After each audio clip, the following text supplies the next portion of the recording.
শীত পড়ে গেছে, তাই পিঠে পুলি খাবার লোক আমাদের সবার বাড়িতেই কম বেশি আছে।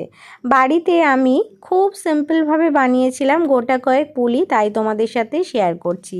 প্রথমে দুধ ফোটাতে দিয়ে দিলাম। তার আগে বলে দিই, সারা রাত ঘরে রাখা সিদ্ধ চাল ভালো করে ভিজিয়ে সকালে ছেঁকে নিয়ে ব্লেন্ডারে দিয়ে গুঁড়ো করে নিয়েছিলাম। এরপর কড়াই বসিয়ে তার মধ্যে মিহি নারকেল কোড়া আর গুড় দিয়ে একটা পুর বানিয়ে নিলাম পুলির জন্যে। তারপর কড়াইতে গরম জল ফুটিয়ে ভালো করে সেই গুঁড়ো করা গুঁড়ি দিয়ে দিলাম আর বানিয়ে নিলাম একটা ডো।